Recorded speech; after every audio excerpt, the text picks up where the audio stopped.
Hey there, it's Allison from OnlineTeacherAllison.com, where stay-at-home moms learn how to teach online so they can earn an income from home even if their kiddos are in tow.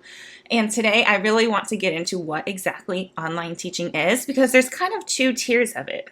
There's the tier that we all know and probably loathe from 2020, where it was the classroom teacher and all of the students would log on to a session to get their mandated minutes for math and reading and science and social studies. They still had to get that mandated instruction.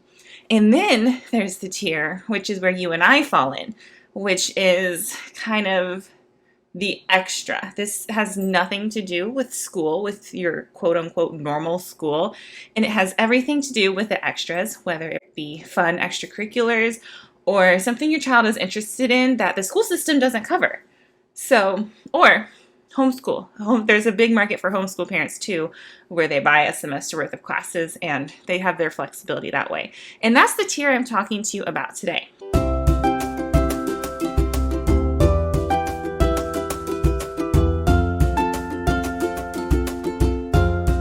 This tier does not require any sort of previous experience. It doesn't require a certificate or a college degree.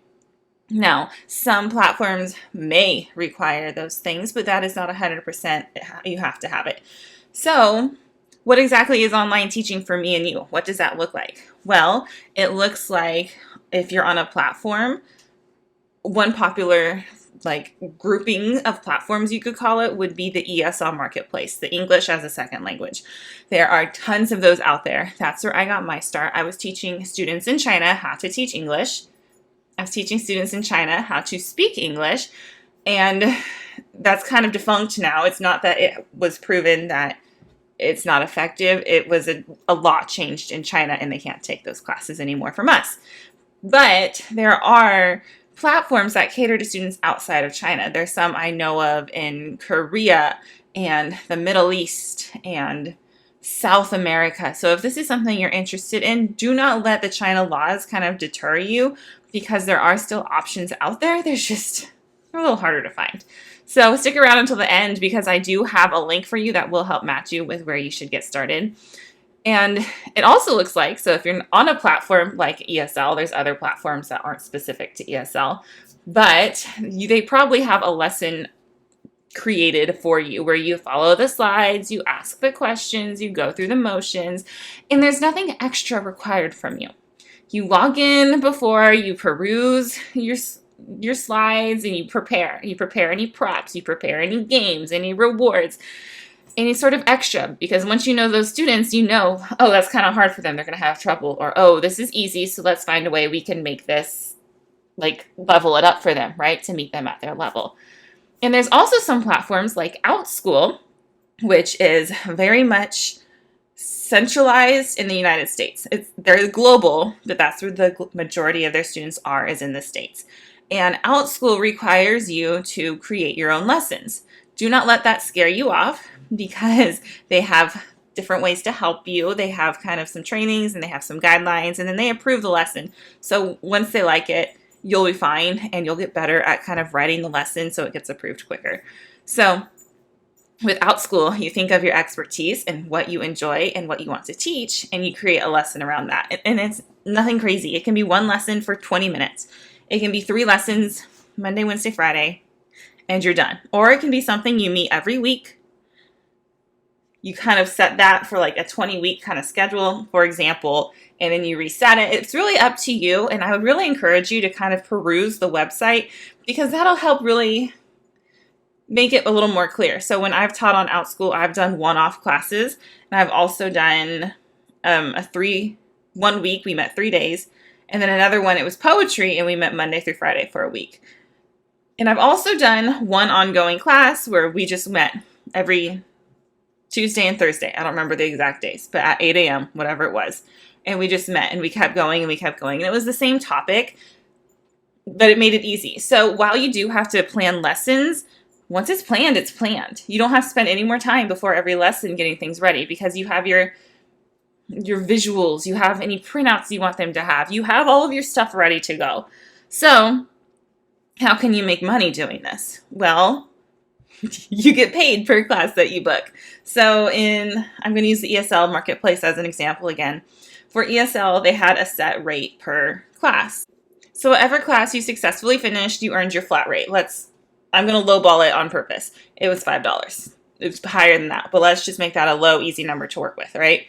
So you earn $5 per class you finished. If your student didn't show up, depending on the platform, you earn full pay or you earn partial pay, depending on the platform and the class, because like trials, if they didn't show up, I didn't have to stay there the whole time. So I only got paid for the part I had to stay there. And multiply that. So $5 a class. Let's say you finished 100 classes that month. That's $500. Easy, right? You will get paid more than $5. You should. And then let's say OutSchool. So OutSchool, you set your price, which is where the draw really is to OutSchool. So you would set it if you're just doing a one-off class. That's how much it is. $12 for a 20-minute class. If you're doing the 3-day-a-week camp that I did, I think I said I wanted $20 for all 3 classes. They don't have to pay for $20 Monday, Wednesday, and Friday. It was just a $20 lump sum. For my 5-day-a-week poetry class, that was a lot more in-depth.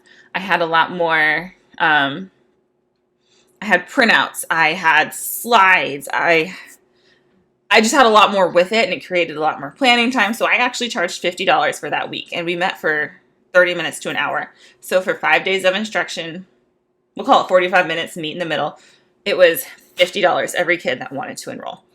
If I wanted to make it higher, I could have made it higher. If I wanted to go lower, I could have done that too. This is where you pay attention to the time it takes you to create resources and market yourself and how much time outside of the lesson, whether you're grading or you do have something that requires more prep, or it's something that you have to go and kind of keep buying more supplies to replenish yourself. You keep those in mind when you price it because you want to pay for all of that, right? You want to pay for your materials. You want to pay for your time. You want to pay for your prep work. So you keep that in mind and you use it that way. And it is a sliding scale, especially depending on when the bookings are high and when the bookings are low. When the bookings are high and they're coming in and you're in demand and your class is filling up, bump that price. But when you're in a lull, like say the Christmas holidays, you might want to lower the price. It's a strategy to try to get some more kiddos in there. So it is up to you whether you want to keep it the same or not. I am not here to tell you what to charge. I am just here to tell you here's what you can make. So with my poetry class, if I had 5 kids in there, about $50 each, that was $250 just before anything, right? And I felt like that was pretty good. So keep that in mind as you're planning your lessons and deciding where you want to teach. Platform, you have a set rate per class, where like OutSchool, or if you're teaching completely independently from anything like OutSchool or anything like an ESL platform, you're in charge of your pay a little more flexibly. So where can you look for jobs? Well, that all depends on where you want to teach. If you want a platform, you're going to look at different platforms. One platform I've been pretty successful on since the China laws have changed has been Cambly. I've had a lot more students in the Middle East there, so Turkey, UAE, Saudi Arabia. And you can teach students and adults on that platform. So depending on what you want, I did have to do an extra video just to say, hey, I can teach students and, show that. But if you don't want to do it, you don't have to. You're automatically for adults. So you can look at Cambly. There's some other ones I cannot think off the top of my head because I'm not using them personally, but I have heard great things about them, and they are in the free resource that I have for you. So if you head on over to onlineteacherallison.com/platform, it's going to give you a 1-page PDF download, completely free. And it's one of those like yes or no flow charts, right? Do you want to teach kids? Yes or no? Do you want a lesson plan, or do you want lessons created for you? Do you want, what hours do you want to teach? That'll kind of guide you to a couple of options to help you find the best match. So for me, that best match was the ESL marketplace because I didn't want to put a ton of extra time in. I had a 1-year-old when I got started and he was still not sleeping through the night, and I did not have anything extra in me.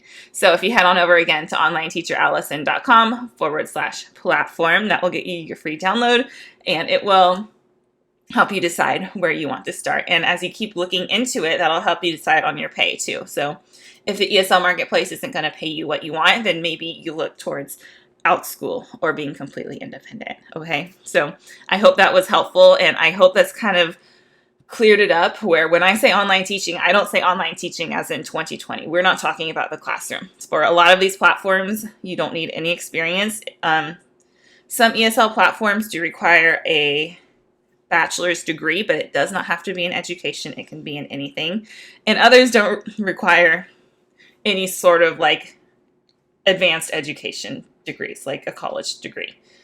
So think about that as well as you're looking at where you want to teach. And I will see you next week. Please let me know if you have any questions. As always, chat soon.